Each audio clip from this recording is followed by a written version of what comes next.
लो, जैसे सैनी समाज का एक विधायक बन करके जाता है, पाल समाज का एक विधायक आध विधायक कभी बन जाता है। तो इस तरह से बहुत सारी जातियां हैं जिनकी जनसंख्या अनुपात में हिस्सेदारी होनी चाहिए। जनता पार्टी के लोगों में हमेशा गुमराह करते रहे हैं। मैं गारंटी के साथ कह सकता हूं कि उनके कम से कम 20 विधायक बनने चाहिए। इसी पाल प्रजापति सैनी कश्यप समाज के लोगों का मामला है। सैनी समाज का पीडीए गारंटी से झूठा है, पीडीए गारंटी से झूठा है। अब आप उठा के देख लो ना। नमस्कार, न्यूज 94 हिंदी देख रहे हैं। मैं हूं आपके साथ चेतन मुरादाबादी। दोस्तों, इस वक्त मेरी मौजूदगी उत्तर प्रदेश की राजधानी लखनऊ में है और हमारे साथ आज बात करने के लिए मौजूद खास शख्सियत हैं जनसेवा दल के राष्ट्रीय अध्यक्ष ब्रिनेश भैया जी। ब्रिनेश भैया जी, बहुत बहुत स्वागत है न्यूज 94 हिंदी में। थैंक यू भैया। सबसे पहला सवाल ये रहेगा कि जनसेवा दल की स्थापना कब हुई थी सर? जनसेवा दल की स्थापना भैया 2024 में हुई थी, 25 अप्रैल 2024 को, और 25 अप्रैल 2024 को इसका स्थापना दिवस होने वाला है। तो सर, ये जनसेवा दल का गठन करने या स्थापना करने की क्या ज़रूरत पड़ी लगभग? जनसेवा दल का स्थापना करने की जरूरत ये पड़ी भैया, देश भर में मैं लंबे समय से पत्रकारिता कर रहा हूँ और पत्रकारिता के क्षेत्र में देखता आ रहा हूँ बहुत सारी जातियाँ देश भर में और ख़ास करके उत्तर प्रदेश में बहुत सारी जातियाँ ऐसी वंचित रह जाती हैं जिनको चुनाव लड़ने का मौका नहीं मिलता, उनको वोट लिया जाता है। उनका बहुत सारी जातियाँ ऐसी हैं जिसमें अति पिछड़े वर्ग की बहुत सारी जातियाँ, अति दलित वर्ग की बहुत सारी ऐसी जातियाँ जिनको चुनाव लड़ने का मौका कोई पार्टी नहीं देती है। सभी की बात करती है, सबका हिस्सा देने की बात करती है। चुनाव से पहले सब बात करते हैं, चुनाव के जिस समय टिकट बांटने की बारी आती है उसमें सब भूल जाते हैं। इस चक्कर में मैंने ये प्लान किया है कि जितनी भी देश भर में वंचित जातियाँ रखी गई हैं उनको चुनाव लड़ा करके विधायक और सांसद बनाने का काम करूँगा। इसलिए मैंने जनसेवा दल का गठन किया है। जैसे कुछ मुख्य जातियों के नाम, जैसे कोई भी, जैसे पाल प्रजापति, सैनी, कश्यप, सैन, सविता, नंद समाज के लोग हैं, जैसे वाल्मीकि समाज के लोग हैं, जैसे कोरी समाज के लोग हैं, जैसे लोधी और समाज के लोग हैं। उस तरह की बहुत सारी जातियां हैं जिनको चुनाव लड़ने से वंचित रखा जाता है। उनको एक प्लानिंग के तहत अलग अलग जातियों में बांट करके, अलग अलग जातियों में मान करके उनको एक समूह नहीं माना जाता है। और वैसे देश भर की पार्टियाँ सभी जातिवाद के विरोध में बात करती है, लेकिन जब बात आती है तो जातिवाद का यहाँ हमने देखा भेदभाव साफ नज़र आता है। इसलिए हम लोगों ने ये प्लान किया है कि पाल प्रजापति, सैनी, कश्यप, विश्वकर्मा, जाट समाज के लोग जो हैं, जितनी संख्या है उसी हिसाब से उनको टिकट देकर के विधायक सांसद बनाने का काम करेंगे। सर, कहीं ना कहीं जितनी जातियों के आपने नाम लिए थे वो लगभग जो है 80% ये भारतीय जनता पार्टी का वोटर है, तो आपसे क्यों जुड़ेगा ये? नहीं, ये भारतीय जनता, इनको सबसे बड़ी बात यह है कि अब तक ये बहुत हिंदू का प्रमाण सब भाजपा में रह के मांगा जाता है कि भाई अगर कोई हिंदू है तो भाजपा में रहेगा। इससे का वो मतलब थोड़ी है। मतलब इस बात का है कि चाहे वो भारतीय जनता पार्टी में रहा हो, भारतीय जनता पार्टी के लोगों में हमेशा गुमराह करते रहे हैं, हमेशा ये चाहते रहे हैं। जैसे मैं बैठा हूँ, मैं नंदवंश से आता हूँ, सैन समाज से आता हूँ, मैं सैन सविता समाज से आता हूँ, और हमारी जाति का आज तक इस उत्तर प्रदेश में एक विधायक नहीं बन सका है। देश आज़ाद हुए 77 साल हो गए, आज तक एक विधायक नहीं बना। ऐसे बहुत सारे लोग हैं, पश्चिमी उत्तर प्रदेश हो या पूरा उत्तर प्रदेश जा करके देख लो। जैसे सैनी समाज का एक विधायक बन करके जाता है, पाल समाज का एक विधायक आध विधायक कभी बन जाता है। तो इस तरह से बहुत सारी जातियाँ जिनकी जनसंख्या अनुपात में हिस्सेदारी होनी चाहिए। और सच्ची बात तो ये है कि जब तक ये लोग गरीब लोग हैं ये, और सारे देहात क्षेत्र में, जितने भी देहात क्षेत्र में अधिकतर लोग हैं, सैन सविता नंद समाज के लोग निवास करते हैं, इनको जनसंख्या अनुपात में कोई पार्टी हिस्सेदारी नहीं देती। इस चक्कर में हमने जो है जनसेवा दल का गठन किया है और हम सभी लोगों को चुनाव लड़ा करके विधायक और सांसद बनाने का काम करेंगे। नहीं सर, ये लोग मतलब इन्हें चाहे मंत्री विधायक बनाया जाए नहीं बनाया जाए, लेकिन वोट फिर भी देते हैं। आपका कौन सा फार्मूला रहेगा जिससे कि आपकी तरफ को वो लोग आएंगे? मेरा फार्मूला ये है कि अभी तक उन पार्टियों ने इसी बल पे वोट लिया है। जितनी भी पार्टी रही हो, चाहे भारतीय जनता पार्टी हो, चाहे समाजवादी पार्टी हो, चाहे बहुजन समाज पार्टी हो, चाहे कोई भी पार्टी जो रही हो सत्ता में, उसने केवल सत्ता जो हासिल की है इन वोटों को ये कह करके हासिल किया है कि भाई हम लोग जो हैं जनसंख्या अनुपात में हिस्सेदारी देने का काम करेंगे। लेकिन जब चुनाव आया तो इनको वंचित रखा गया और ये लोग जब जिस पार्टी से जुड़े रहे, फिर इन्होंने सोचा कि भाई अगली बार नंबर आएगा। मैं देख रहा हूँ भारतीय जनता पार्टी की 2014 में देश में सरकार बनी, 2017 में उत्तर प्रदेश में सरकार बनी, और जहाँ भी सरकार बनी हमारे लोग जितने भी अति पिछड़े वर्ग के लोग और अति दलित वर्ग के लोग हैं वो ये सोचते रहे कि भाई अब की बार नंबर आ जाएगा। लेकिन मैं देख रहा हूँ कि अब हद हो गई है। अब इनको भी लंबा समय हो गया, भारतीय जनता पार्टी के लोगों को ये भी देख रहे हैं कि भाई अब इनको हमेशा ये गुमराह करते रहे हैं। तो इस चक्कर में जो है अब की बार हमारा जो फार्मूला है, इस फार्मूले पे हमारे साथ लोग जुड़ेंगे और बड़े पैमाने पे जुड़ रहे हैं, क्योंकि हम लोगों का लोगों में भरोसा पैदा हुआ है। इनका भरोसा सब खत्म हो चुका है। जितनी भी पार्टियां उत्तर प्रदेश में काम कर रही हैं सभी का भरोसा टूट चुका है। और मैं समझता हूं मैंने जो फार्मूला बनाया, चूंकि मैंने अपने लिए कोई फार्मूला नहीं बनाया है, मैंने फार्मूला बनाया जातियों के लिए।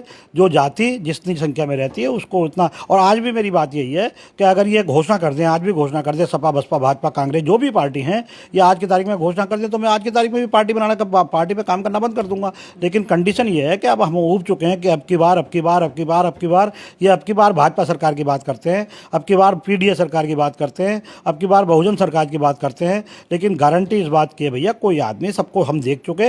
अब हम इस बात निर्णय लिया कि हम इन जातियों को जोड़ करके हमारे साथ लोग जुड़ रहे हैं बड़े पैमाने पे। भारतीय जनता पार्टी का तो नारा है सबका साथ सबका विकास, क्या वो खोखला नारा अरे है? नहीं, ये बताने की जरूरत नहीं है, तो सबको पता है। मैं कह रहा हूँ ना, साफ शब्दों में, खुले शब्दों में कह रहा हूँ कि सबका नारा, सबका साथ सबका विकास बिल्कुल झूठा है। और एक यही थोड़ी भारतीय जनता पार्टी की बात है, सब पार्टी की बात है। और दूसरी भी पार्टी है, बहुजन समाज पार्टी का भी यही हाल है, समाजवादी पार्टी का भी यही हाल है। जो पीडीए बनाया है, पीडीए गारंटी से झूठा है, पीडीए गारंटी से झूठा है। अब आप उठा के देख लो ना, जब जातियां जिस संख्या में रहती हैं भाई, अब ये बड़ी बात करते हैं आज की तारीख में, चाहे वो भारतीय जनता पार्टी हो, चाहे वो समाजवादी पार्टी हो, अगली सरकार आएगी तो हम ये काम करेंगे।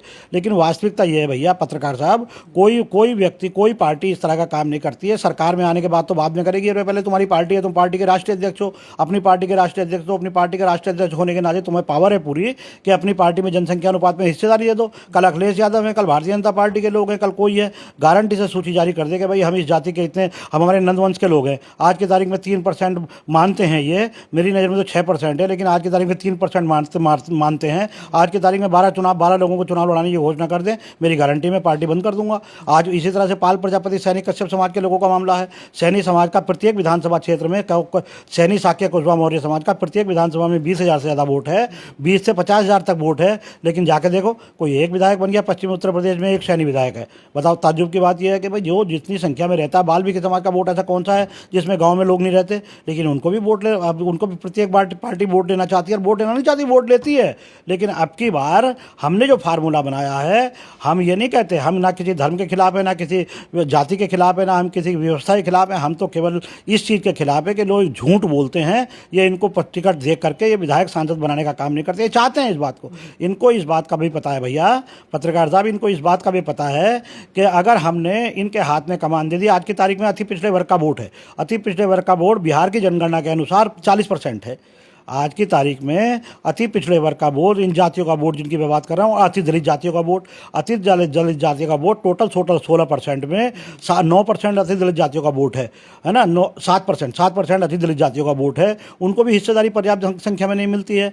तो इस तरह से यदि हम लोग अति दलित जाति के लोग, अति पिछड़े वर्ग के लोग और दलित समाज के लोग, अगर अल्पसंख्यक समाज के लोग जिनको वंचित रखा जाता है, अगर वो सब एकजुट हो जाते हैं तो हम जनसंख्या अनुपात, जाट समाज की बात कर लो, जाट समाज का उत्तर प्रदेश में, पश्चिमी उत्तर प्रदेश में जाट समाज रहता है, उसका 1-2 विधायक बनता है। मैं गारंटी के साथ कह सकता हूं कि उनके कम से कम 20 विधायक बनने चाहिए। इसी तरह से अंसारी, सलवानी, सैफी और जो जातियां हैं, जितनी भी जातियां हैं, तो इनका होता ही नहीं है। जो भी होता है सब बड़े लोग, जो पैसे वाले लोग हैं, जिस जाति में होते हैं वो ले जाते हैं। हमारे यहाँ तो पैसे वाले भी टिकट नहीं पा पाते। तो ये कारण है कि हमने जो फार्मूला बनाया, हम इस पर कामयाब होकर रहेंगे, ये पक्की बात है। 2027 के चुनाव की कोई ज़्यादा दिन नहीं है, ज़्यादा दूर नहीं है, क्या तैयारी है और कितनी सीटों पर किस किस पार्टी के साथ चुनाव लड़ेंगे? नहीं, हम किसी पार्टी के साथ चुनाव लड़ेंगे जो हमारी विचारधारा का आदमी होगा। हम तो किसी के भी साथ चुनाव लड़ लेंगे, हमें कोई दिक्कत नहीं है। हमारा मकसद केवल एक है कि जो जातियां रहती हैं, इन जातियों को विधिवत तरीके से जनसंख्या अनुपात में टिकट देने की घोषणा करें। जो घोषणा करेगा हम उसके साथ रहने के, हमें कोई गुरेज नहीं है। अभी पिछले दिनों चंद्रशेखर से हमारा, उनसे सांसद हैं नगीना के, चंद्रशेखर आज़ाद, जो आज़ाद समाज पार्टी के संस्थापक हैं, तो अध्यक्ष हैं, उनसे हमारी उसके गठबंधन की घोषणा हुई थी। लेकिन हम देखते हैं कि जनसंख्या अनुपात में हिस्सेदारी की बात तो सब करते हैं, देने को कोई तैयार नहीं होता। हमारी उनसे भी बैठ के बात हुई है, कि भाई चंद्रशेखर जी, हम जो है जनसंख्या अनुपात में अति पिछड़े वर्ग की हिस्सेदारी चाहते हैं। उन्होंने तो हमसे कह दिया, लेकिन उनके प्रदेश अध्यक्ष ने हमसे मना कर दिया कि नहीं भैया, ये लोग चुनाव नहीं लड़ पाएंगे, इस तरह से कम संख्या के लोग हैं। अरे भाई, हमने उनसे भी कहा है, जो प्रदेश अध्यक्ष हैं इनके सुनील चित्तौड़, हमने उनसे भी कहा है कि ये जो हैं 8-10 हज़ार की संख्या में 8-10 जातियों का 1 लाख वोट से ऊपर वोट है। अगर हम इनको जातियों में ना मान कर अगर जमात में मानने का काम करें तो हमारा ये हर प्रत्येक विधानसभा में 1 लाख वोट है।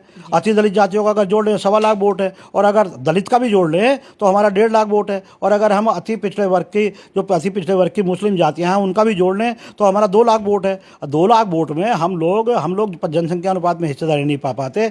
मैं सारे बहुजन समाज के नेताओं को देख चुका हूँ, मैं सारे और नेताओं को देख चुका हूँ, भारतीय जनता पार्टी को देख रहा हूँ, पीडीए को देख रहा हूँ, अखिलेश जी को देख रहा हूँ, सबको देख रहा हूँ। कोई व्यक्ति, सब केवल चुनाव से पहले प्रत्येक जाति को जनसंख्या अनुपात में हिस्सेदारी की बात करते हैं, लेकिन जब टिकट बांटने की बारी आती है तो इनको साफ सूझ जाता है।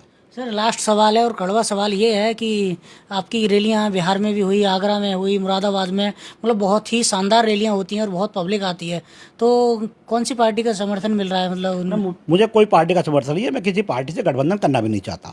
मेरा प्लान गठबंधन का नहीं है। मेरा प्लान ये है कि मैं जातियों से गठबंधन करना चाहता हूँ। जातियों से चाहता हूँ कि भैया आओ, 8, 10, 15 जातियों के लोग जो वंचित समाज के लोग हैं सब एक जगह मिल करके आओ, मिल करके चुनाव लड़ते हैं। जितनी हमारी हैसियत होगी उतनी सीटों पर चुनाव लड़ करके अपने लोगों को विधायक सांसद बनाने का काम करेंगे, क्योंकि हमारा नेतृत्व अगर हमारा दूसरा आदमी करेगा तो हमें पसंद नहीं है। हम चाहते हैं कि हमारा नेतृत्व हमारा आदमी हाउस में हो, लोकसभा में हो, विधानसभा में हो, जाकर के हमारे समाज की बात करे, हमारे लोगों की बात करे। प्रत्येक व्यक्ति को उसके सामने खड़ा कर दो ना। लेकिन इनका प्लान ये है कि अगर इन लोगों को मौका दे दिया, ये लोग अगर लड़ गए तो इनका 50-55% वोट है, 60% वोट है। अगर 60% वोट को हमने मौका दे दिया और 60% लोग तो हमेशा सरकार बनाते रहेंगे, इनका नंबर नहीं आएगा। ये 2% के लोग होगा फिर नंबर नहीं आएगा भैया। तो इस चक्कर में हमने जनसेवा दल का गठन किया। हमारी कोई पॉलिसी किसी से गठबंधन की नहीं है। हम जातियों से गठबंधन करके अपनी सरकार बनाना चाहते हैं। देखो कहाँ तक कामयाब होते हैं, मेहनत कर रहे हैं। जी जी। न्यूज़ 94 को समय देने के लिए बहुत बहुत धन्यवाद सर। थैंक यू भैया। तो सर, तो दोस्तों आप थे हमारे साथ जनसेवा दल के राष्ट्रीय अध्यक्ष दिनेश भैया जी। तो इनकी बातों को लेकर आपकी क्या राय है कमेंट सेक्शन में जरूर बताएं। वीडियो को लाइक करें, शेयर करें, चैनल को सब्सक्राइब करना ना भूलें। धन्यवाद।